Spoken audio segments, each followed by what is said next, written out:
Hi hello புறாலவாஸ். நம்ம இப்போ இந்த வீடியோவில் பார்க்க இந்த கீரியையும் இதோட பேரண்ட் இந்த ஒயிட் கீரியையும் தான் நம்ம பறத்தி இருந்தோம். சாயந்தரம் 3:50கெல்லாம் நம்ம புறாக்களை எடுத்து பறத்தினோம். நம்ம அப்படி புறாக்களை பறத்துற டைமில் பார்த்திங்கன்னா நல்ல கிளைமேட்டாக தான் இருந்து புறாக்கள் ரொம்ப ரொம்ப நல்லா பறந்துட்டு தான் இருந்து எந்த பிரச்சனையும் இல்லாமல்.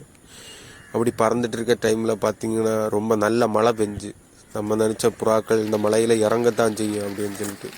ஸோ புறாக்கள் மலையில் இறங்கல, இந்த மலையிலேயே ரொம்ப நல்லா பெஞ்சிட்டு பறந்துட்டு தான் இருக்குது. ஸோ இப்படி புறாக்களை நம்ம கூட்டில் வச்சுருக்காம வாரத்தில் 2 முறையாச்சும் புறாக்களை எடுத்து பறத்தணும். அப்படி புறாக்களை பறத்தினா தான் புறாக்கள் நம்ம கண்ட்ரோலில் இருக்கும், நல்லா பறக்கவும் செய்யும். ஸோ நம்மக்கிட்ட லைட்டு காரியம் எதுவும் இல்லாட்டதுனால நம்ம ஒரு 6-10 இல்லாமல் புறாக்களை வெட்டு காட்டி இறக்கணும் கைஸ். இல்லைனா புறாக்கள் இருட்டில் இறக்கிறதுக்கு ரொம்ப கஷ்டம். ஸோ நம்ம புறாக்களை பார்த்திங்கன்னா வெட்டு காட்டி இறக்குறது தான் நம்ம இப்போ இந்த பார்த்துட்ருக்கோம். புறாக்கள் 6-10 இல்லாமல் புறாக்கள் வீட்டில் இறங்கிடுச்சு.